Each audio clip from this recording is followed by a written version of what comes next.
Robyn and Kody's home was never quieter. The familiar commotion, the children's laughter, confessionals being taped, phones ringing, Kody's constant shouts calling out from room to room had vanished. In their place was this weird, suffocating silence that seemed to echo off the walls. Robyn sat by herself on the stairs, her hands wrapped around a cold cup of tea that she couldn't force herself to drink. She stared blankly at the black television screen, the same screen upon which the day before she and Kody had sat, mouths agape, watching courtroom video. Fraud, she said to herself, her lips curling over the word like an unfamiliar fruit. Forgery. She could not yet believe it. The guy who had claimed to be the custodian of values of their family had forged papers, feigned legal papers to disqualify the women he had pledged to care for and love. He had always taken charge of the money, planned, laid out a future, but underneath all those spreadsheets and master plans, he was systematically removing names. The judge's words echoed in her head. The documents were counterfeit. Kody had gone white in the courtroom, white-knuckling the armrest with clammy hands, lips trembling. No editing booth, no confessional booth, no producer to massage the story. Only truth, and that came back with a vengeance. The front door creaked open. Robyn flinched. Kody came in, hunched shoulders, tie loosened. Red dust from Coyote Pass clung to his sneakers. He didn't look in her direction. He walked right into the kitchen, pulled out a half-full bottle of bourbon, a whiskey he never touched, and poured a glass. His voice broke the silence. I just needed to walk the land. I had to feel it. See if it still feels like mine. Robyn whispered. Does it? Kody paused. Finally, he faced her, his eyes bloodshot and afire. Not with anger, but with something far worse. Terror. They took it from me, he growled, after everything I did for them. They betrayed me. Robyn stood up. They didn't falsify anything, she told him, her voice stern. You did. They told the judge the truth. You lied to me and told me that we would build here. You told the children this is our property. Kody slung the bourbon on the counter. Do you think I wanted to lie? I had no other option. The titles were a mess. This was cleaner. We just needed a little more time. No, Robyn broke in. You wanted control. You always did. Meri and Janelle weren't left off the deed. You removed them from the future. The silence between them was no longer sorrowful. It was seething and complete. Robyn could finally see what she hadn't allowed herself to see earlier. The kingdom that Kody built on faith, love, and peace was destroyed with one signature, his. Inside a diner just outside of Flagstaff, some of the Brown children sat in a corner booth, the air thick with tension. Gabriel, Janelle's son, scrolled through his phone, reading the posts. He forged Mom's signature, like literally forged a witness using a digital stamp. It's all in the court filings. Gwendolyn, Christine's daughter, who'd long separated herself from the family soap opera, furrowed her brow. They're opening a full investigation. What the devil, Dad? Complained another. Robyn's daughter Aurora looked devastated. Mom's devastated. She had no idea. Don't go after her. I'm not going after her, Savannah said. But we can't just act like this didn't happen. He lied to all of us. He cut out Meri. He cut out Mom.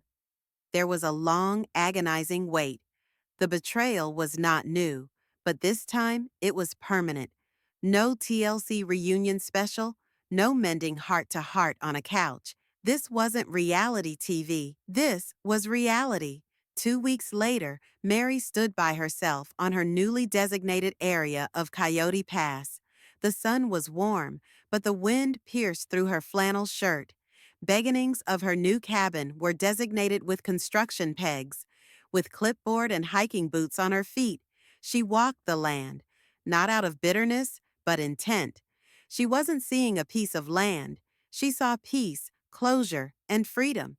A pickup truck appeared. Janelle stepped out and waved. Meri waved back. They were no longer just former sister wives. They were more. As Janelle approached, she declared, "We have something now that can't be taken from us." Meri smiled, a flame lighting behind her eyes for the first time in years. "No," she said, "we finally belong to ourselves, but only the beginning." Kody stood to be legally punished, possibly even charged or questioned by the FBI. Robyn is reportedly considering divorcing him. The children confronted Kody in person, and the media frenzy only grew stronger. Despite all of this, Kody seems to be living high off the hog. After the sale of Coyote Pass for $1.5 million, he's apparently wealthier than ever. He's been spotted sporting a Rolex Datejust 16013, which runs thousands, and is also rumored to own at least 6 Rolex watches, a $5,800 Tudor Black Bay, and a $2,000 Tag Heuer. Though they see it as harmless collecting, the optics are disturbing. Once buried in bankruptcy in 2005, Kody is now flaunting excess, while the family he initially claimed to represent is staggering. Robyn herself has been under the microscope. Writer Katie Paulson with Without a Crystal Ball reports that once Robyn admitted to having spent $70,000 on American Girl dolls. Such expenditures, as well as Kody's stash of upscale timepieces, suggest a lifestyle better suited to Hollywood stars than to a man who once espoused wholesome family values. Coyote Pass, the vision of the one compound family, was lost when Christine left in 2021, then Janelle, then Meri. Robyn was left standing alone, and now that's even uncertain. With its blue face and diamond-studded band, Kody Brown's flashy watch is not exactly subtle. Unless it is a replica, it's clear he spent a lot of money on his growing collection. Apart from the watches, Kody owns a Mercedes-Benz C-Class Cabriolet, a property valued at over $2 million, and a designer jewelry collection with a David Yurman necklace and signature ring. His growing excesses are rivaled by Robyn's highly publicized collection of expensive dolls, have been the target of vitriolic ridicule by fans and even his relatives. Gwendolyn Brown has openly mocked Kody and Robyn's spendthrift spending on her YouTube channel, and Gabriel and Peden Brown have also felt let down. For a family originally founded on shared beliefs and economic cooperation, the disparity is disorienting. With so many children and former wives, the issue of fairness is weighed against them. When Kody gives motorcycles as presents to his children with Robyn, but is not even able to send a Christmas present to daughter Savannah, it's hard not to notice the imbalance. Promising to give it to her later only added to the perception of favoritism. Season 19 of Sister Wives has brought this tension to the forefront, especially as the family fights over selling Coyote Pass. Robyn would have benefited more from the land proceeds due to Kody's growing favoritism. All the other 3 wives, Meri, Janelle, and Christine, received $375,000. Even though Christine had previously sold her portion of land to the family for a mere $10, she was not considered in this reallocation. It's a life-changing amount of money to Meri and Janelle, and very likely signifies a turning point in their independence to move forward from here on their own. Despite the backlash, Kody is not going to wind down. He keeps shopping for designer accessories, living the high life, and cultivating an image that comes across as more selfish indulgence than family responsibility. His choices, as desirable as they are to some, have come at a heavy emotional price. Rather than shipping Robyn off to buy yet another collector's doll, most feel that his #1 priority should be taking care of the children he's emotionally and financially left behind. In recent seasons, Meri and Janelle Brown have returned together after years of separation following each of their divorces from Kody. Although both were married to him for decades, Meri since 1990, Janelle since 1993, the two women never even approached a close friendship, even when married in a polygamy. Janelle, with 6 kids and a full-time work schedule, and Meri, a more introverted presence with 1 kid, lived extremely different lives in the same home. They had a tremendous respect for each other, but there was never a friendship. What brought them together was a shared commitment to the financial welfare of the family. They both worked and sacrificed significantly, and yet they left with little to their names. The dream of building houses on Coyote Pass was shattered with the family's unity. The land, which was now a sign of what was to come, became a testament to the breakdown of the family. Meri and Janelle sat down on a recent episode of Sister Wives. They talked about legal matters, division of the land, and emotional fallout from divorces from Kody. After the breakup, the family broke into 2 factions, Kody and Robyn on one side, and Christine and Janelle on the other. Meri was alone after breaking up with Kody and Robyn. Though the conversation between Meri and Janelle was hopeful, there is little hope that they will maintain a sincere friendship. As wisely pointed out by Janelle, the relationships among sister wives are really complicated. Kody Brown has also made headlines for a tearful dramatic confession on season 19.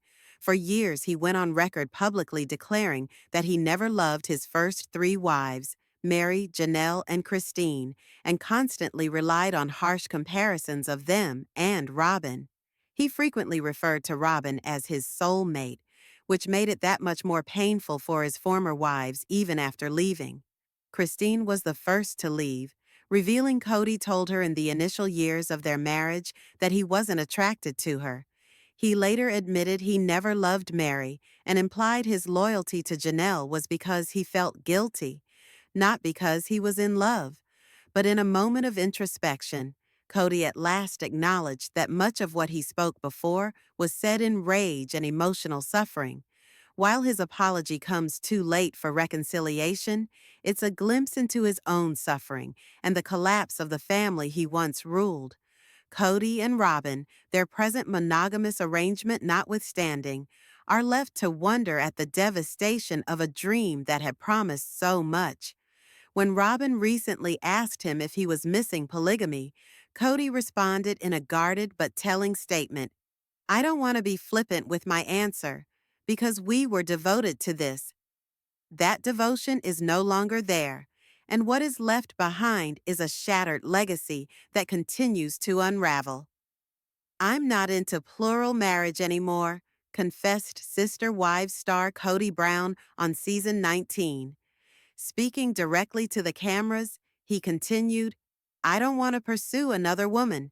I don't want the headache, the questions, the struggles, the doubts about trust. I'm not in that space anymore." While Kody's days of polygamy appear to be over, former wife Janelle Brown may well be rethinking her own attitudes toward love and relationships. Janelle, Kody's second wife, had been a member of the plural marriage for almost 3 decades. She and Kody, who were married in 1993, had been together for 29 years and had 6 children before they officially parted in 2022. When Sister Wives started airing in 2010, the show was intended to show a positive, healthy example of polygamy, an alternative to the negative headlines regarding child brides and walled-off communities. However, with time, the fissures in the Brown family widened, and the utopia crumbled. Janelle had always been the most pragmatic and emotionally reserved of Kody's wives. She earned a lot of money for the family during her working years, often working full-time in addition to her household work. She inherited nothing when she departed from the marriage and had to start over again in her 50s. As much as it was a bitter choice, Janelle's life is now improved without Kody. However, after once stating she was finished dating for good, her latest remarks suggest there could be love ahead for her. The last few years of Janelle's relationship with Kody were filled with building tension, especially around their children. During the COVID-19 crisis, a major divide emerged when Kody insisted Janelle ask her grown sons to vacate the household because they weren't adhering to his COVID safety measures. Janelle told no, and it resulted in an angry argument and emotional consequences. Even though Kody was close to his children from his fourth wife, Robyn, he became increasingly estranged from Janelle's children. That estrangement was still ongoing when 25-year-old Garrison Brown passed away in March 2024 in a fatal accident. Kody and Garrison were not speaking to each other. Kody's abandonment of Janelle and the children pushed the marriage past the breaking point. Even though he claimed to have been more engaged when his children were younger, he claimed his focus was elsewhere now, on his younger children with Robyn. This was not an excuse that comforted his other wives. By season 19, there remained only Robyn, and Kody found himself living in an unplanned monogamous relationship. Janelle's decision to walk away wasn't unique. Christine left in 2021, followed by Meri and Janelle in 2022. Christine has since remarried, and Meri is actively dating. Janelle, however, has taken a more cautious path. She stated on the Sibling Revelry podcast that she wasn't interested in dating or marriage. "I'm done," she said. "I love my single life." But she also confessed that if the right thing was presented, she'd be willing, and left the door sort of ajar. Janelle's journey is still clouded by fresh grief, her divorce and loss of her son. Healing is something that takes time. In a season 19 preview, she even referenced the possibility of a spiritual divorce from Kody. Although never lawfully married, they were spiritually united in their fundamentalist church. Earlier this year, Meri did a visit to the church and asked formally to be released from her spiritual agreement with Kody. Then, Janelle wasn't ready, but then she had a change of heart. "I'm not dating, but if I were to find someone, I wouldn't want that mental block," she said. Throughout the course of Sister Wives, Janelle has always been thankful for certain things about plural marriage, most famously the autonomy it gave her and the feeling of support among wives. She liked that Kody didn't come home every night, allowing her time alone and independence. Of course, her experience with polygamy was also colored by frustration, disappointment, and emotional abandonment. While Janelle might have once viewed plural marriage as the practical life choice, her future is wide open.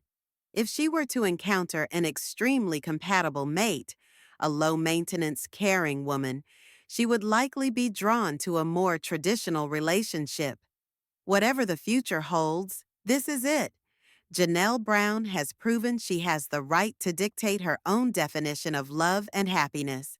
Let us hear your opinion in the comments below, and don't forget to subscribe for more news on the Brown family and Sister Wives Season 19.